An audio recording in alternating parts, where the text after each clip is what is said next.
ओम शांति शांति शांति। ओम शांति शांति शांति। ओम जी गुरु जी।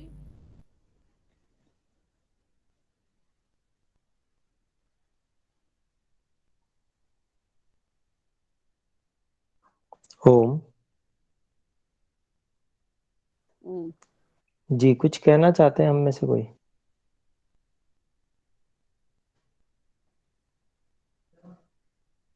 ठीक है, तो हम ओम आचार्य जी। जी कहें। आचार्य जी, मेरा एक प्रश्न था कि जैसे आपने उसके लिए बोला था काजल डालने के लिए, तो क्या कोई तरीका भी है? मतलब जैसे हम घर में काजल बनाते हैं, तो आयुर्वेद के अनुसार किस तरीके से बनाना उत्तम रहेगा उसको? देखिए, ये तो लंबी चर्चा हो जाएगी और निर्माण विधि इसकी अलग अलग है। तो और मैं क्योंकि उसमें बहुत विशेष जानकारी नहीं रखता हूँ, तो इस कारण से मैं इस विषय में नहीं ज़्यादा बताऊंगा आपको। तो इस विषय में तो उसके लिए आपको अलग से, जैसे एक तो पारंपरिक तरीका है जैसे आप बनाते हैं वो हो सकता है, और हम बना बनाया भी ले सकते हैं। जैसे मैंने आपको बताया पतंजलि का अच्छा होता है, और मैंने तो प्रयोग भी किया है, पतंजलि का ही मैं प्रयोग करता हूँ। ठीक है। जी आचार्य जी, धन्यवाद।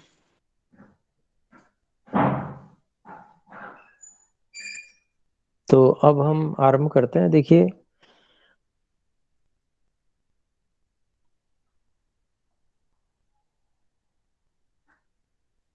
हम जो चर्चा कर रहे थे स्वस्थ कैसे रहना है, तो स्वस्थ वृत्त जो एक स्वास्थ्य संबंधी बातें आयुर्वेद में है, उनको हमने कुछ बातें ली थी। उसी के क्रम में थोड़ी सी चर्चा हमने की भी थी कि व्यायाम करना है, और व्यायाम से पहले शरीर में तेल लगाना, उसको मालिश करना, ये बहुत अच्छा रहता है। तो आयुर्वेद तो प्रतिदिन तेल मालिश करने के लिए सलाह देता है।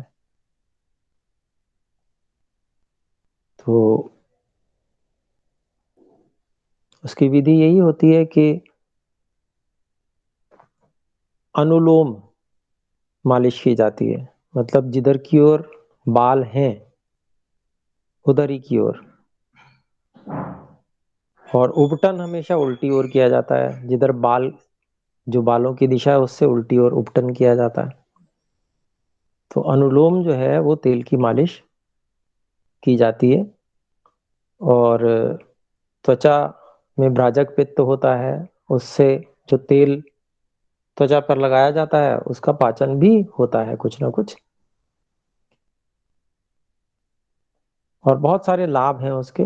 फिर जैसे मान लीजिए व्यायाम करते हैं, उससे पहले यदि हम तेल लगा लेते हैं तो वो विशेष लाभदायक होता है, क्योंकि व्यायाम से स्वेदन होता है, अर्थात पसीना आता है। तो हमेशा स्वेदन से पहले स्नेहन का विधान है। तो स्नेहन, ये तेल की मालिश से स्नेहन हो जाता है शरीर का, तो वो विशेष लाभदायक रहता है। फिर पैरों की मालिश के लिए भी बहुत विशेष लाभ बताया गया है आयुर्वेद में।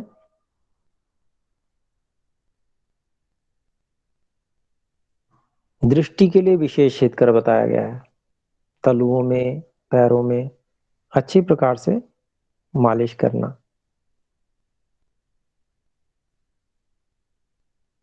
तो पैरों के जो है वो रोग नहीं होते हैं, पैरों टांगों में भी अच्छे से मालिश करना। फिर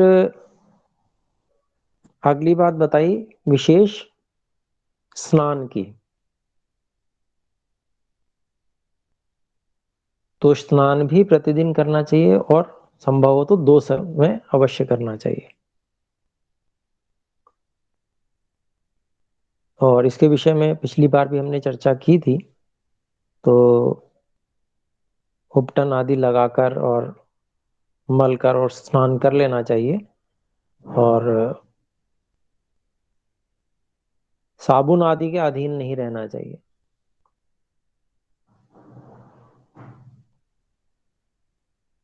बहुत अधिक लाभ बताए हैं स्नान के भी।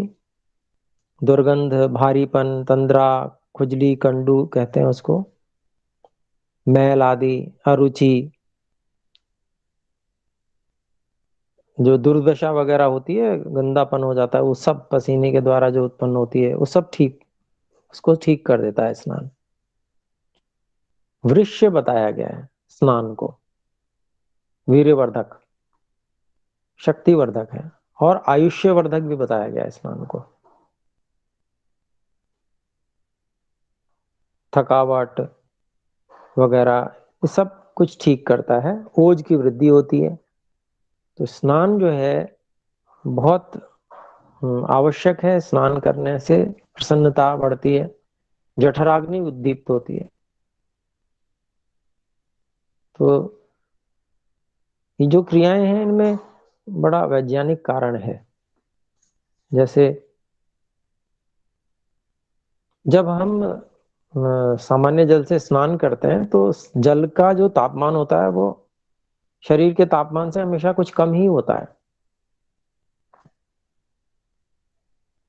तो जल से स्नान करने पर त्वचा की ओर शीतलता होती है, शीतलता आती है उसमें, और उस शीतलता को फिर से उष्ण करने के लिए अंदर की अग्नि बाहर की ओर खींचती है।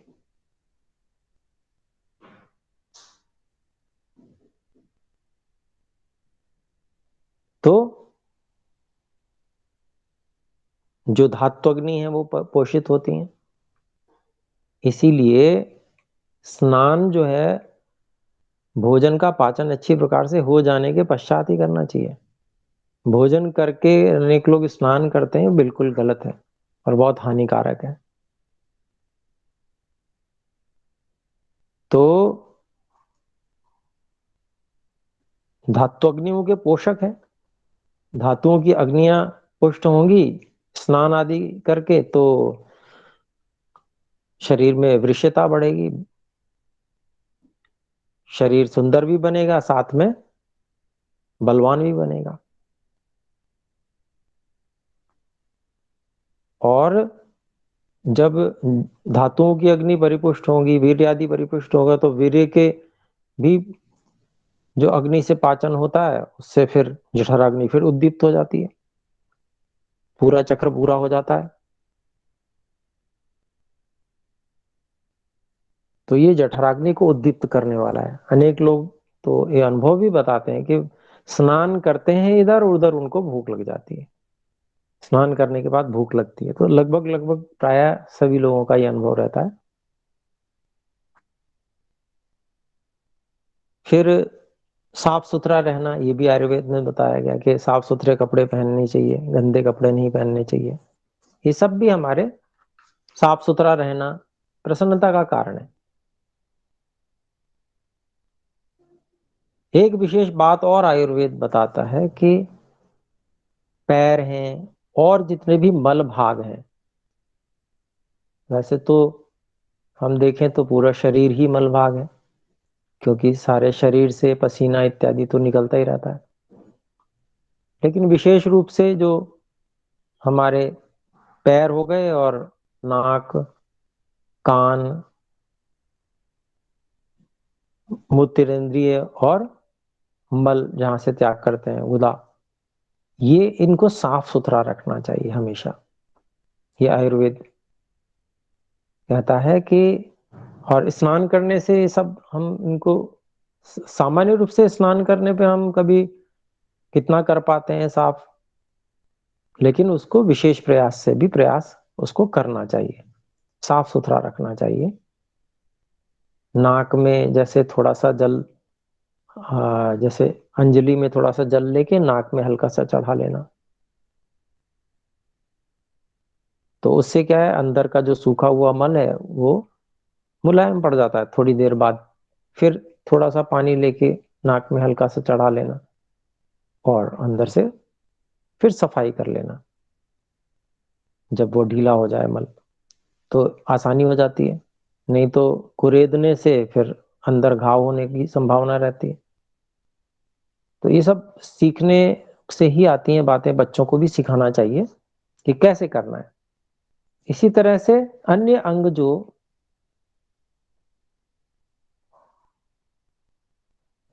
गुप्तांग होते हैं उनको भी साफ सुथरा रखना,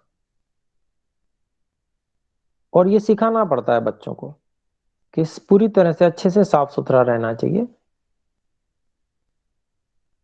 तो उससे बहुत अधिक लाभ बताएं। पवित्रता की वृद्धि होती है, आयु की वृद्धि होती है, आयुष्य बढ़ता है इससे, साफ सुथरा रहने से।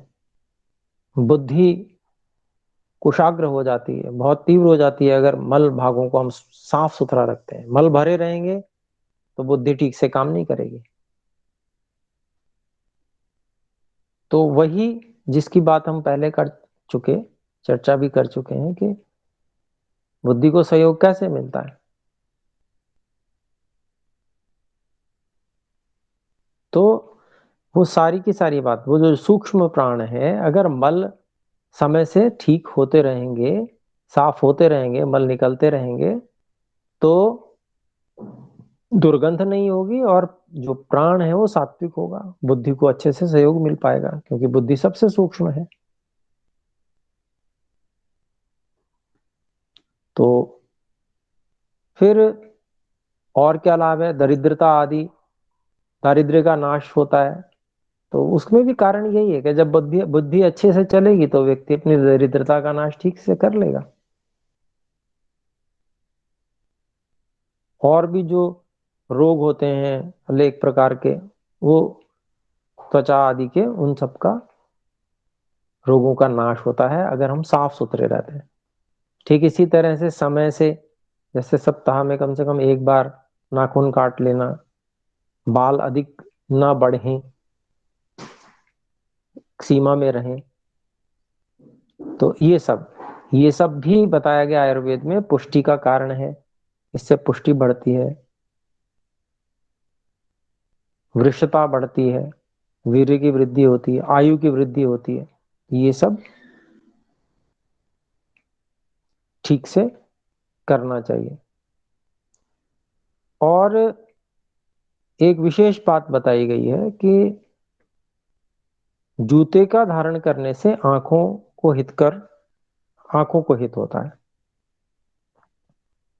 तो उसका कारण ये है कि जैसे मान लीजिए गुरुकुल आदि में रहते हैं बच्चे, तो वहां तो भूमि का लेपन किया जाता है गोबर से। जो गौ, देशी गौ है, उसके गोबर से और मिट्टी मिलाकर लेपन होता है। आजकल वैसे गुरुकुल नहीं रहे, ये कम है, लेकिन पहले हमेशा लेपन हुआ करता था। और वहां पर नंगे पैर रहने में कोई परेशानी नहीं है, लेकिन अगर वैसे नंगे पैर चलेंगे तो बहुत परेशानी है, आंखों पे बहुत बुरा प्रभाव पड़ता है। ऐसी दंड धारण करना, तो पहले आप देखेंगे, पहले आपने सुना भी होगा, कोई भी व्यक्ति घर से बाहर निकलता था तो साथ में एक दंड रहता था, डंडा रहता था। आजकल वो फैशन के विरुद्ध हो गया। हाथ में एक दंड रहे तो कोई भय ही नहीं है किसी का भी। तो ये भी दंड धारण करना इसमें स्वस्थ वृत्त में ही बताया गया है आयुर्वेद में।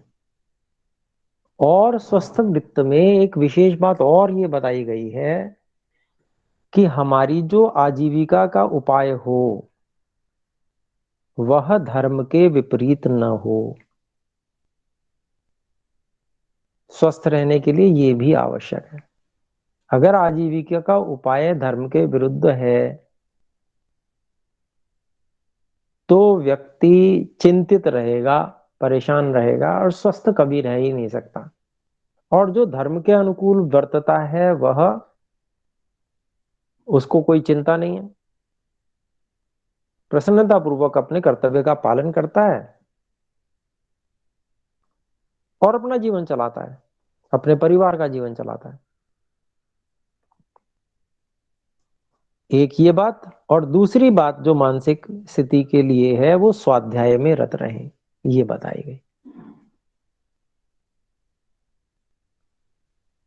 तो स्वाध्याय, स्वाध्याय का अभिप्राय लोग ये समझते हैं हमने अखबार पढ़ लिया तो स्वाध्याय हो गया। अखबार पढ़ना कोई स्वाध्याय नहीं है। इधर उधर की पुस्तकें, कोई पत्रिका पढ़ ली और किसी सामान्य लेखक की बातें पढ़ ली, किसी लिखी हुई पुस्तक पढ़ ली, ये कोई स्वाध्याय नहीं है। स्वाध्याय मतलब मोक्ष शास्त्राणाम अध्ययनम प्रणव जपः, ये योग दर्शन में बताते हैं महर्षि पतंजलि ही। स्वाध्याय यानी कि जो मोक्ष शास्त्र हैं उनका अध्ययन, अर्थात वेद आदि शास्त्र, उसका स्वाध्याय करना चाहिए और ओम का जप करना चाहिए। ये स्वाध्याय का अभिप्राय है।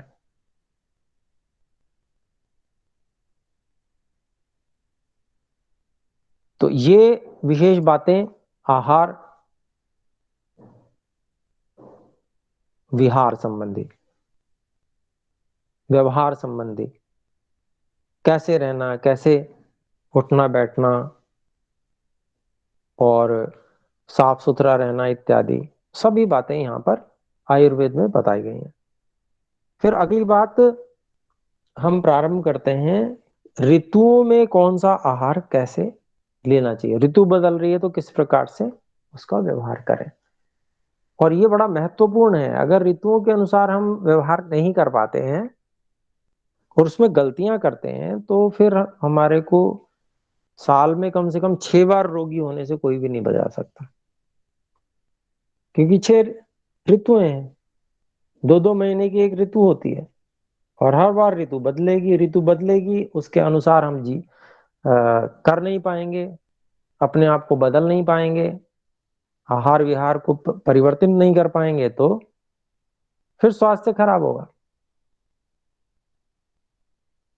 या तो इतना अधिक बलवान व्यक्ति हो, इतनी अधिक जठराग्नि प्रबल रहती हो, व्यायाम करने वाला व्यक्ति हो, तो ज्यादा फिर चिंता करने की आवश्यकता नहीं होती। 12 महीने उसका व्यायाम चलता है, उसमें कोई कमी नहीं करता, वो बलिष्ठ है शरीर से, तो उसको इतना ज्यादा कोई अंतर नहीं पड़ेगा, एक जैसा आहार भी खाता रहेगा वो। लेकिन सामान्य व्यक्ति, उसको निश्चित रूप से बहुत प्रभाव पड़ता है। तो 6 ऋतुएं कौन कौन सी हैं हम जानते ही हैं, जैसे शिशिर ऋतु, वसंत ऋतु और ग्रीष्म ऋतु। और फिर वर्षा, शरद और हेमंत, ये 6 ऋतुएं हैं। शिशिर ऋतु से हम अभी निकल के चुके हैं और वसंत ऋतु में हम चल रहे हैं। तो ये जो काल अब है, ये शिशिर ऋतु से लेकर प्रारंभ होके वसंत ऋतु और ग्रीष्म ऋतु तक रुक्षता रहती है।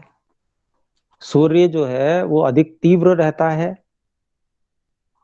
शिशिर ऋतु में तो कम रहता है, शिशिर ऋतु में रुक्षता लेकिन होती है वायु में, लेकिन वसंत और ग्रीष्म में अधिक हो जाती है। ग्रीष्म में सबसे अधिक तीव्रता होती है सूर्य की, और वायु में भी रुक्षता होती है सबसे अधिक। तो सूर्य की तीव्रता और रुक्षता वायु की, ये जो है मनुष्यों को दुर्बल बनाती हैं, उनका बल कम करती हैं। तो धीरे धीरे शिशिर ऋतु में बल कम नहीं होता। शिशिर ऋतु और हेमंत ऋतु, ये दोनों ऋतुएं सर्वाधिक बल वाली हैं, लेकिन शिशिर ऋतु से फिर धीरे धीरे कम होने लगता है। तो कम होते होते ग्रीष्म ऋतु तक बल कम होता जाता है, और ग्रीष्म ऋतु के बाद में फिर वर्षा ऋतु से बल थोड़ा सा बढ़ने लगता है। मतलब सबसे कम बल वाली ऋतुएं ग्रीष्म और वर्षा है, जिनमें सबसे कम बल रहता है। और वसंत और शरद ऋतु ये मध्यम बल वाली है, धीरे धीरे उधर से कम हो रहा है, यानी कि शिशिर ऋतु के बाद वसंत आई तो थोड़ा थोड़ा कम होता जाएगा, और उधर वर्षा के बाद में शरद में थोड़ा थोड़ा बल बढ़ता जा रहा है। तो मध्यम बल वाली ऋतुएं हुई, और हेमंत और शिशिर जो है वो सर्वोत्तम बल वाली ऋतुएं होती हैं।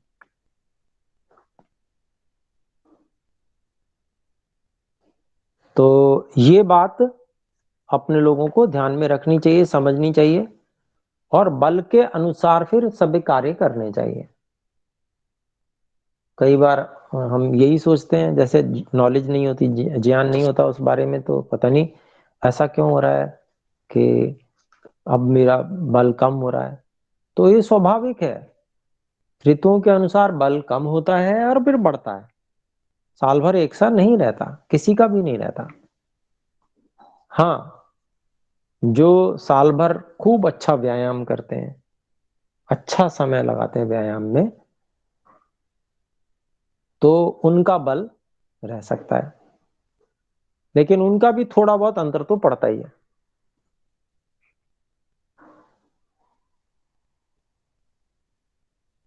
तो वर्षा, शरद और हेमंत, ये इसमें धीरे धीरे करके, और क्योंकि सूर्य है वो धीरे धीरे कम होता जाता है उनमें, उन ऋतुओं में सूर्य की जो तेज है वो कम होता जाता है। हेमंत ऋतु में काफी कम हो जाता है।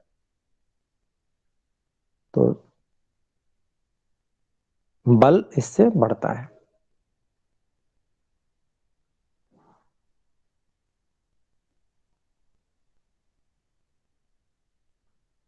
तो इसमें हमें क्या क्या ऋतुचर्या करनी चाहिए, कैसे कैसे हमको करना चाहिए, तो ऋषि लोग बताते हैं कि जो हेमंत ऋतु है,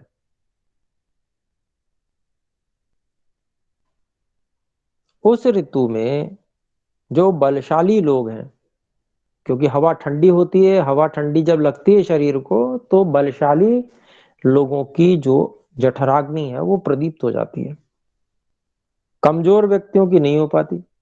वो शीतकाल में भी परेशान होते रहते हैं। जठराग्नि उनकी बहुत अधिक बलवान नहीं हो पाती, क्योंकि वो कमजोर है। जो बलशाली लोग हैं, तो शीतल हवा जब शरीर पर लगती है, तो वो जो उनके शरीर में बल है वो उसको सहन करता है, उस शीतलता को, और उस शीतलता को सहन करके ऊर्जा उत्पन्न करता है उसके विरुद्ध। उससे अग्नि बढ़ जाती है।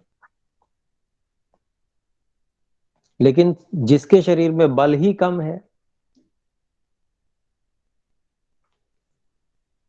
तो शीतल हवा लगने पर उसकी जठराग्नि कैसे बढ़ेगी? बल ही कम है, कमजोर है वो, तो जठराग्नि उद्दीप्त तो विशेष नहीं हो पाती है।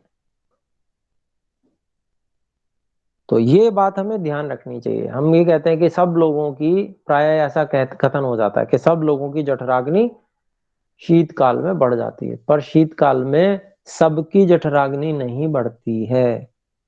जो कमजोर लोग हैं उनकी जठराग्नि नहीं बढ़ती है।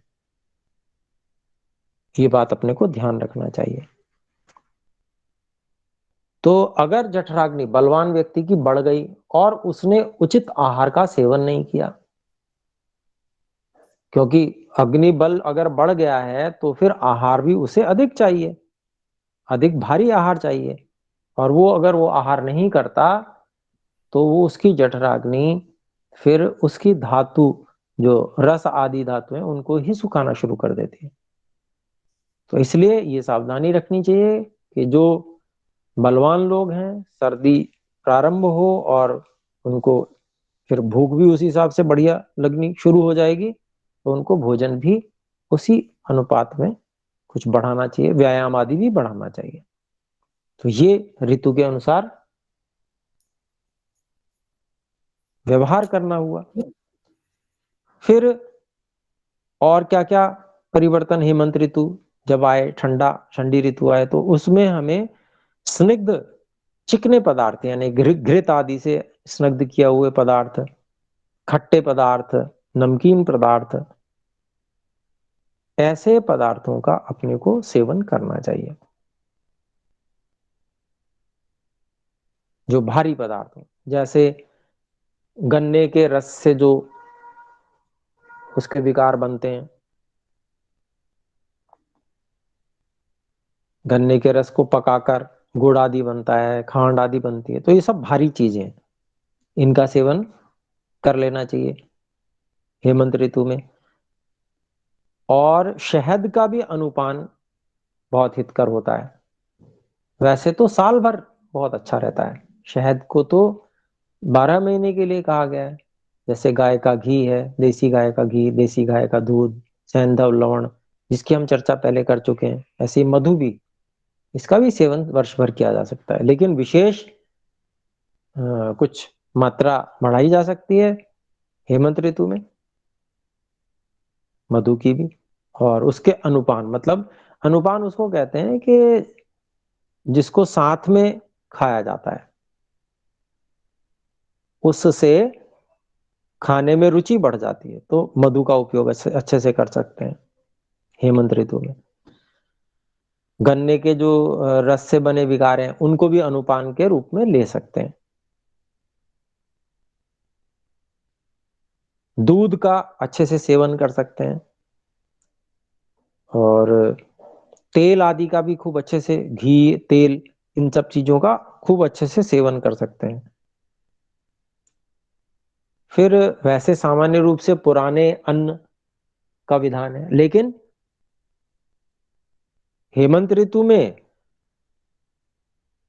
नए चावलों का भात खाने का विधान है, क्योंकि नए चावल भारी होते हैं, पचने में भारी होते हैं।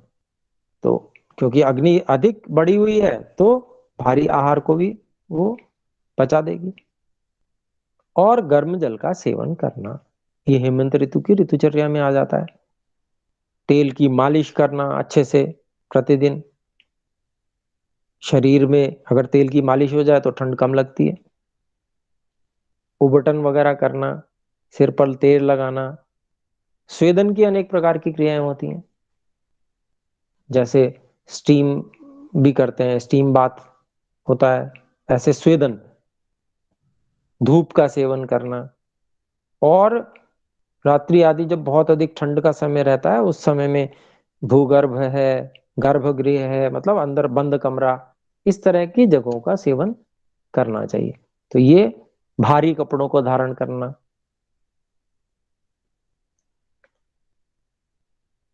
और आपने देखा होगा विवाह भी होते हैं, तो शीतकाल में यदि विवाह होते हैं, उसका कारण यही है कि संतान के लिए प्रयास भी किया जा सकता है अधिक शीतकाल में, परंतु उसमें भी ये बताया गया जो लोग बलवान हों वे, उनको ही संतान के लिए प्रयास करना चाहिए, ऐसा आयुर्वेद में साफ साफ बताया गया।